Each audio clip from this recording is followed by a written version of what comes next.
Are you ready? Hoy en Filosofía y Divulgación, los debates están por doquier, que si teístas versus ateos, o lo que nos atañe, materialistas versus dualistas. Pero ¿qué pasa cuando escuchas a Roxana decir que Enric es un vendehumos? Bueno, tendríamos que revisar si esto es verdad, y no es más que una estrategia engañosa que está plagada de errores solamente para defender algo que debería hacerse vía paper o discusión personal. Por eso, hoy presentamos 3 errores comunes en la crítica de Roxana a Enric. Dice pues que hay evidencia que respalda la identidad y no que la refute. Pero ¿por qué apelar a la adecuación empírica? Se supone que se trata de dar una buena explicación de los estados mentales, no asumir que una teoría en filosofía de la mente debe ser contrastada empíricamente como si de una teoría científica se tratara, porque precisamente toda teoría en filosofía va a ser empíricamente adecuada, solo se va a tratar de explicar los hechos que describen, en este caso, las neurociencias y la psicología. Como se darán cuenta, Roxana ahí asume una epistemología naturalista, o lo absurdo, una metafísica naturalista, cosa que debe demostrar y no asumir como verdadero, como lo hace. Dice que Aristóteles apelaba a la inmaterialidad del alma porque no conocía el órgano encargado de esas funciones, pero Enric defiende argumentos neo-aristotélicos, como el que está en su libro, La paradoja de Kripke. Además, Roxana nunca demuestra que la lectura de Aristóteles sobre la inmaterialidad del alma se deba a esa ignorancia, de nuevo, una afirmación gratuita que no demuestra. Roxana dice que el emergentismo es mejor porque hace una inferencia a la mejor explicación. Mi pregunta es, ¿dónde está dicha comparación? ¿En qué paper? ¿En qué libro? ¿Tenemos algo así como dualismo versus materialismo, donde se haya demostrado que el fisicalismo / materialismo tiene mayor adecuación empírica, testabilidad, carencia de carácter ad hoc, coherencia con el conocimiento de fondo, profundidad explicativa, amplitud, poder unificativo y simplicidad? Eso por sí solo llevaría a una complejidad en la escritura de libros y papers, lo que demuestra que no estaría fácil y Roxana solamente lo asume. Tengo 2 respuestas. Que si Enric minimiza lo que pasa en el cerebro y que son poca cosa, dice que la teoría de la identidad psiconeural no implica eso, dice que haces o que hace hombre de paja. Bueno, por millonésima vez, señora, se está enfrentando a un video de divulgación. Es normal que haya ambigüedades y cambio de conceptos. Vaya usted a pelearse con los autores que cita a Enric y no con su video. Es como si Daniel Dennett intentara hacer una refutación vía paper o libro por algo que vio en un video de 10 minutos. Y lo otro es que es impresionante ver que Roxana se contradice, porque precisamente si el dolor es igual a los mecanismos cerebrales más que sean descritos por las neurociencias, entonces el dolor no puede ser algo distinto a un mecanismo cerebral. El dolor solamente sería un output conductual y ya está. Sencillo, el materialismo sistémico es partidario de la teoría de la identidad psiconeural, solo que el error de Enric fue irrelevante, ya que solo no fue más explícito con algunos mecanismos cerebrales y ya está, todos para su casa. Tal vez podría darle cierta razón a Roxana de que Enric no explicó todos los matices del materialismo, pero como mencionamos, su crítica fue muy pobre, ya que no demostró que el naturalismo es mejor que el dualismo, solo lo asumió, y no entiende que un video de divulgación no es un paper o un libro. Por lo tanto, la crítica de Roxana, en su mayor parte, fue vacía. Yo encuentro 3 problemas graves con la crítica de Roxana. La crítica es cuanto menos mala, con malos argumentos y poco caritativa. Eso es en el mejor de los casos. En el peor caso es, por ocasiones, simplemente tramposa y hecha para engañar al público general. Mis problemas son los siguientes. El primero es la acusación de hombre de paja a Enric. El segundo es el análisis del argumento de Nagel en What It's Like to Be a Bat. Y el tercero es el análisis de los argumentos de David Chalmers. Los que hayan visto el video entero podrán apreciar que es una crítica a prácticamente todo el video. Desde el minuto 0 hasta el minuto 9,58 aproximadamente, Roxana hizo énfasis en que la crítica de Enrique es un hombre de paja del materialismo, debido a que Enrique pretende refutar todo el materialismo, pero existen otras versiones que no analizó. Específicamente distingue lo que ella llama el materialismo reductivo del materialismo sistémico.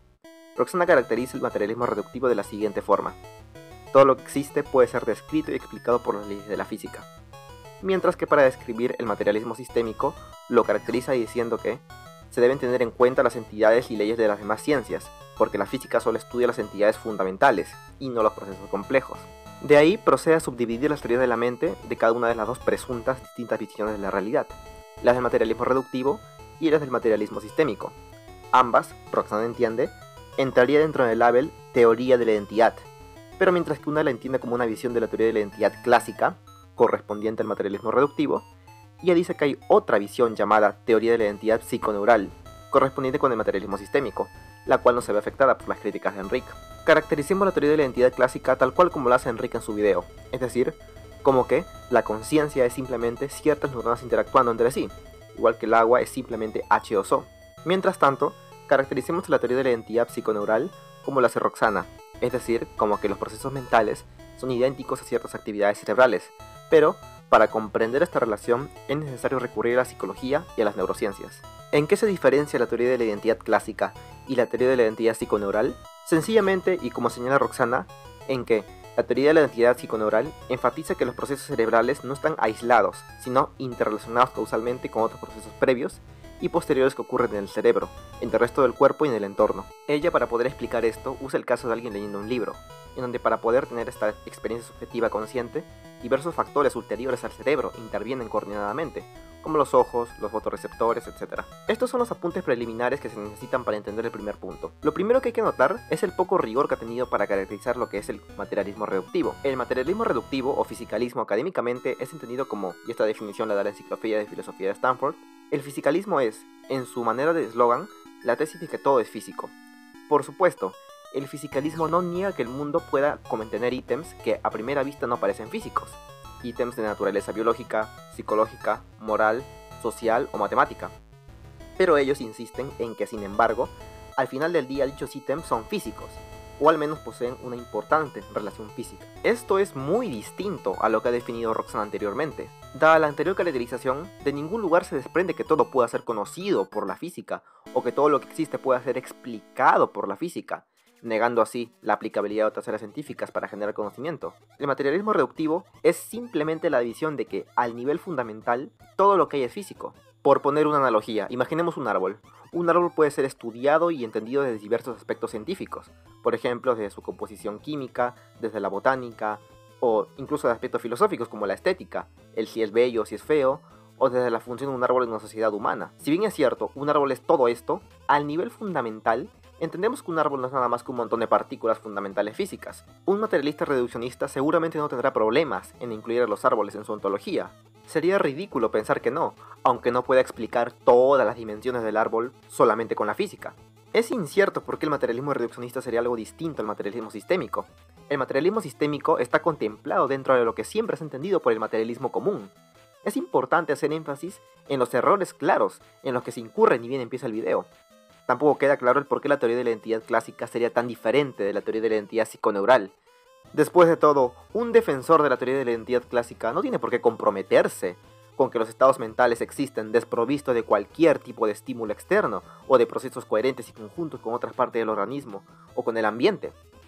Por ejemplo, Erik Olson, un famoso filósofo contemporáneo proponente de la teoría de la identidad, argumenta que es difícil señalar que hay una parte del cuerpo que piense no derivadamente y sin ayuda de las demás. Así escribe: como yo no podría pensar, a menos que mi cerebro tuviera un suministro de sangre oxigenada, mi corazón y mis pulmones están involucrados en mis pensamientos. Pero si la parte pensante del animal no es más grande que el cerebro, no están directamente involucrados. Tampoco presumiblemente lo están partes del cerebro que suministran la sangre. ¿Por qué no? ¿Qué significa que algo esté directamente involucrado en las actividades de alguien? Caminar es más fácil de visualizar. ¿Qué parte de un animal es la parte que camina? Cuando balanceo mis brazos mientras camino, ¿están directamente involucrados en mi caminar, como lo están mis pies, o solo indirectamente? ¿Qué podría resolver esta cuestión? E incluso mis pies tienen partes que no hacen una contribución evidente a mi forma de caminar, las uñas de los pies por ejemplo. Como mucho, solamente ciertas partes de mis pies parecen estar directamente involucradas. ¿Pero cuáles? Es de esta forma que no hay razón alguna para pensar que alguien que apoya la teoría de la identidad clásica está intentando señalar que los estados mentales se corresponden con estados neuronales, desprovistos de interacciones externas o internas. Sí, es correcto, que uno puede explicitar esto, pero eso no implica que alguien esté proponiendo una nueva teoría de la identidad. Y más aún, no es distinta a la teoría de la identidad clásica realmente.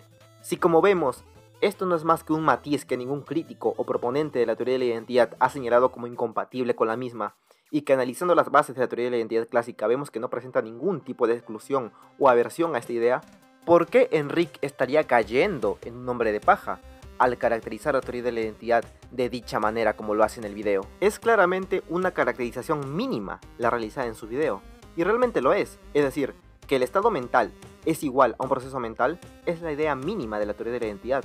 Por más que luego se pueda hacer otros matices, esto no implica ser un hombre de paja.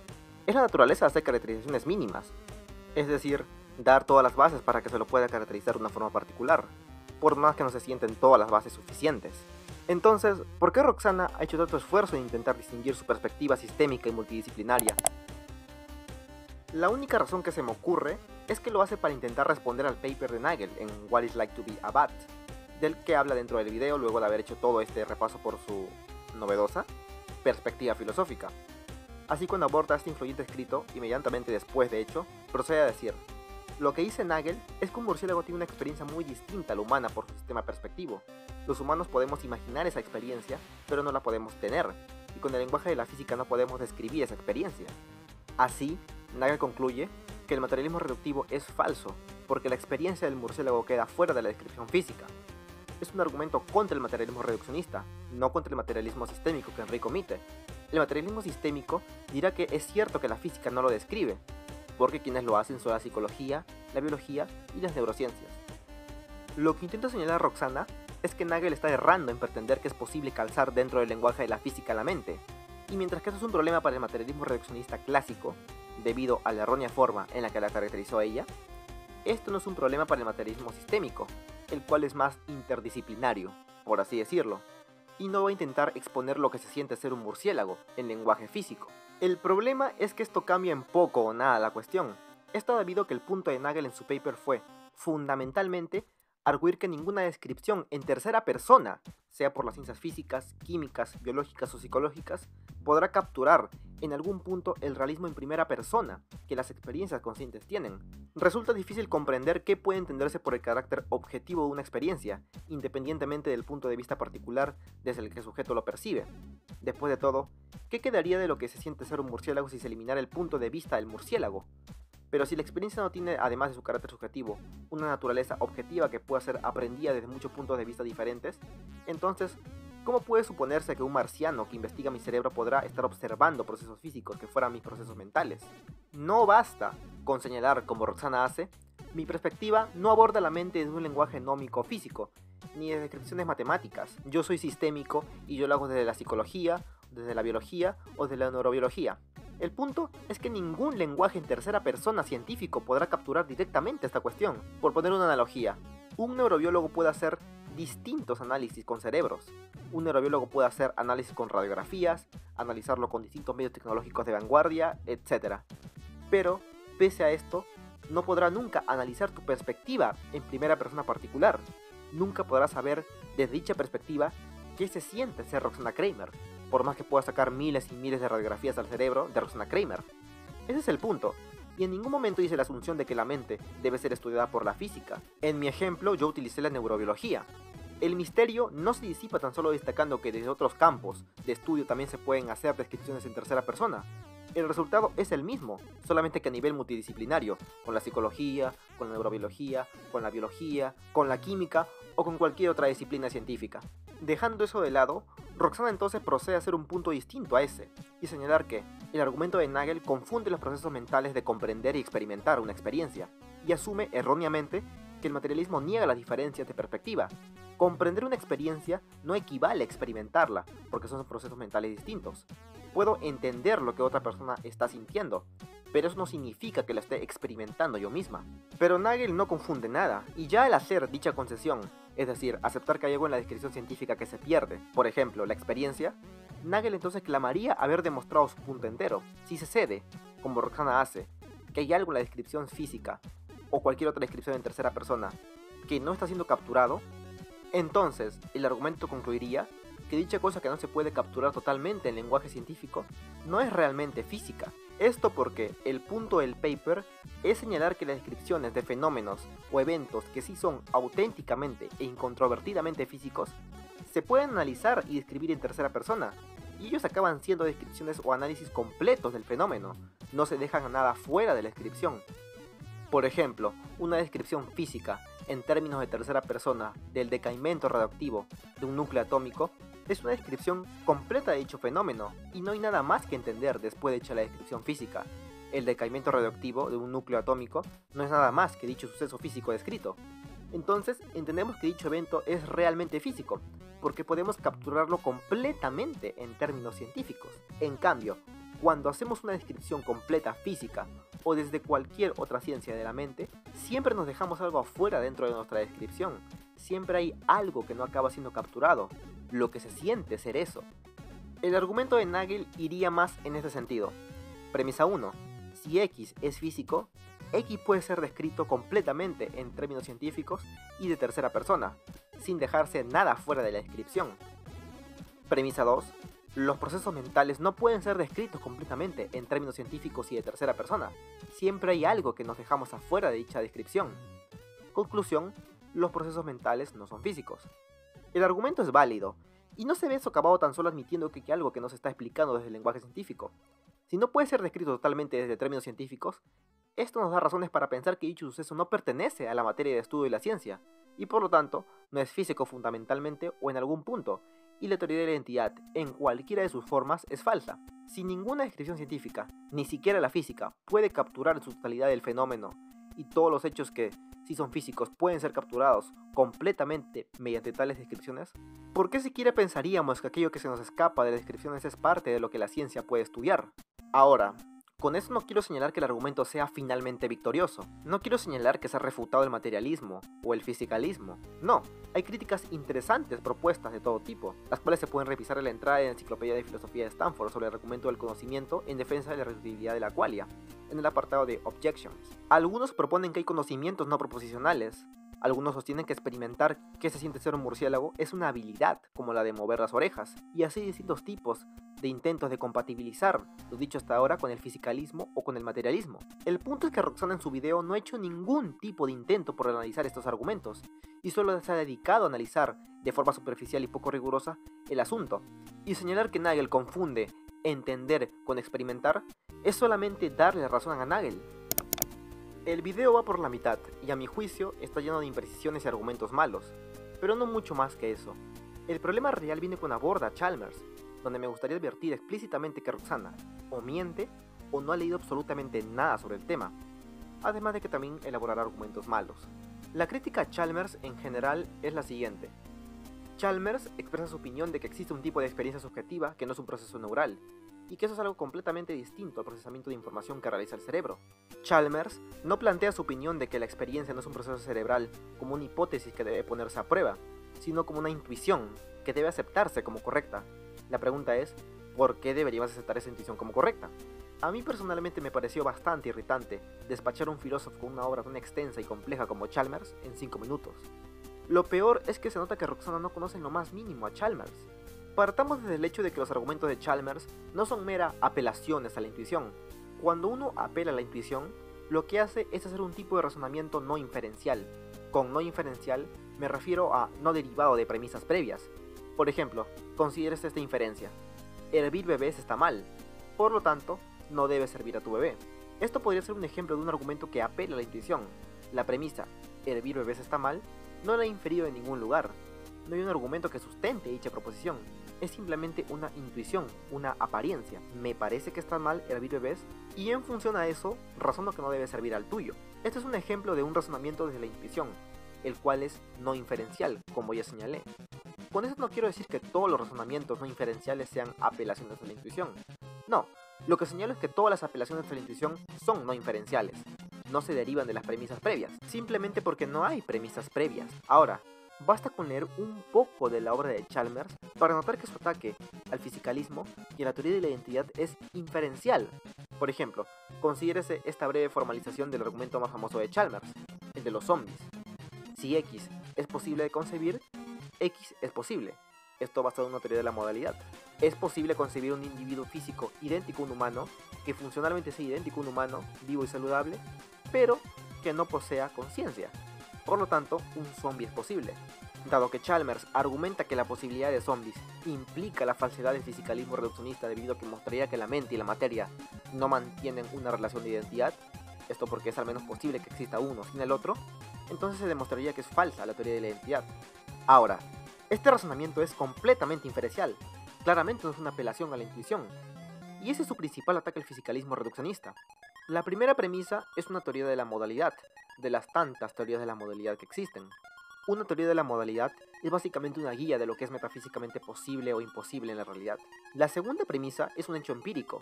Podemos concebir zombies. La conclusión es una inferencia desde dicho razonamiento empírico y dicha teoría de la modalidad. Este no es un razonamiento basado en intuiciones, apelando a que las cosas parecen ser de una determinada forma y por lo tanto, y sin razones superiores, lo son. No. Y aseverar que el trabajo de Chalmers es de ese estilo es simplemente notar que no se conoce en lo más mínimo su trabajo. Chalmers desarrolla otros argumentos en otros escritos. Pero el punto es que sumariar de una forma tan terrible su obra es o fruto de la ignorancia o de la deshonestidad. Pensaré que es por la ignorancia, pero vamos, en tantos libros y en tantos papers publicados en las mejores revistas académicas del mundo, realmente no se consideró que habrá desarrollado más que me parece que la conciencia no es física, entonces no lo es. Otro error bastante grosero de Roxana es señalar que apelar a la intuición es cometer una petición de principio. Esto es sencillamente falso. Cuando alguien utiliza su intuición, no tiene por qué estar haciendo un razonamiento del tipo A, entonces A. Para poner un ejemplo, pensemos en las siguientes proposiciones. Ningún objeto completamente rojo tiene partes azules. Ceteris paribus, es mejor estar feliz que triste. La experiencia de blanco es más similar a la de amarillo que a la de cualquier otro color cromático. Si X está dentro de Y y Y está dentro de Z, entonces X está dentro de Y. Ninguna acción puede causar que ocurra un efecto antes de que ocurra la acción. No es el caso que A y no A. Torturar a ancianos inocentes por diversión y sin justificación es inmoral. ¿Dichas proposiciones son verdaderas o falsas? Seguramente todos estemos de acuerdo en que al menos alguna es verdadera. Sin embargo, ¿qué argumentos se pueden dar en favor de dichas proposiciones? Aún así, las aceptamos simplemente porque son aparentemente verdaderas y consideramos que es perfectamente razonable hacerlas sin caer en una falacia. Pero asumamos que no. Aún así, quien las aceptara por el mero hecho de que les resulte intuitivas, no hace una petición de principio necesariamente. Es más, quien apela a intuiciones usualmente lo hace de una manera totalmente inferencial, a saber, premisa 1. Si tengo la intuición de X, entonces prima facie estoy justificado en creer que X es verdad. Premisa 2. Tengo la intuición de X. Conclusión, prima facie estoy justificado en creer que es verdad. La primera premisa es algún tipo de teoría de la justificación epistémica, que señale que nos debemos fiar de nuestras apariencias o intuiciones, a saber el equilibrio reflexivo, el conservadurismo fenoménico o cualquier otra clase de teoría epistémica que vaya en estas líneas. Mientras que la premisa 2 es el hecho empírico de que tenemos la intuición de que X. Por lo tanto, la conclusión es inferida de ambas premisas. El punto aquí es simple. No se ha incurrido en una petición de principio. Con esto no quiero señalar que las intuiciones deban tener un peso superior a cualquier otro criterio, o que no puedan poseer defeaters, o que no se puedan suprimirse en función de otras intuiciones. Lo que estoy señalando es que alguien que justifica una creencia apelando a las intuiciones no tiene por qué incurrir en una petición de principio. Usualmente se tiene la confusión de que el término intuición es algo parecido a una idea o un dogma que no puede ser revisado, que es incuestionable o que se lo debe aceptar por una suerte de fe. Realmente esa no es la manera en la que se utiliza la palabra intuición entre filósofos, por si se tuviera que dejar en claro. La palabra intuición es simplemente un tipo de apariencia no inferencial, que se tiene cuando alguien representa la realidad de una forma particular u otra. Pero incluso si asumimos que las intuiciones sí son dogmas no cuestionables, anticientíficos, y en los que se cree por fe, o algo relacionado a eso, aún así, uno tiene que estar dando retorcijones mentales muy grandes para querer encasillar a tales cosas como peticiones de principio. Una persona que cree dogmáticamente no tiene por qué buscar inferir dichos dogmas desde alguna premisa que implícitamente esa es la conclusión del argumento. al menos la mayoría de, por ejemplo, creyentes religiosos, a quienes seguro se los quiere acusar de creer en estas intuiciones, simplemente señala que creen en X o Y dogma porque sí, sin justificación alguna. Eso no es una petición de principio, en todo caso será una creencia injustificada. Pero hay que estar pensando en un caso muy manipulado y específico para intentar acusar de petición de principio a alguien que apela a sus intuiciones, sea en el sentido filosófico o en el sentido más vulgar. De cualquier forma, en el caso de Chalmers, si el primero no era el caso, el segundo menos, y Roxana no ha dado ningún tipo de justificación para tal aseveración. Hice un análisis de casi todo el video. En lo que resta es Roxana comentando el tema del emergentismo fuerte y débil. En lo único en lo que puedo estar de acuerdo es que ese debate dependerá de si es posible hacer sentido de la conciencia a partir de una emergencia débil o si se requerirá postular una emergencia fuerte, por ejemplo, alguna clase de epifenomenalismo. Eso es lo único en lo que puedo estar de acuerdo. Rápidamente, sin embargo, mi desacuerdo renace cuando ella señala que los avances de la ciencia, tecnología y filosofía informada científicamente respaldan la teoría de la identidad psiconeural. Yo no voy a venir a decir aquí que la teoría de la identidad está refutada por algún paladín de la filosofía verdadera y sagrada, y que cuestionarla es a día de hoy tener pensamiento mágico y ser mal filósofo. En su lugar lo que diré es que es sumamente controvertido cuál es el estatus de la mente en académicos. Roxana considerará seguramente que todos los trabajos de filósofos que argumentan en contra del materialismo, en las mejores universidades, en las mejores revistas académicas y con los mejores puestos, pues son poco rigurosos, poco serios, ignorantes en los conocimientos actuales de la ciencia y de la tecnología. Mientras claro, Mario Bunge ya solucionó todos los problemas. Lo cierto es que hay diversos trabajos novedosos en contra del materialismo y de cualquier teoría de la identidad, entre esos destacables y publicados en las mejores revistas y editoriales académicas del mundo, se encuentran Nagel en el 74, Jackson en el 86, Chalmers en el 96 y en el 2010, Swinburne en el 97 y en el 2019, Plantinga en el 2006, Zimmerman en el 2010, Kunz y Beller en su libro editado en el 2010, Jaworski en el 2016, Philip Goff en 2017, Olson y Seagal en 2023, entre otros tantos.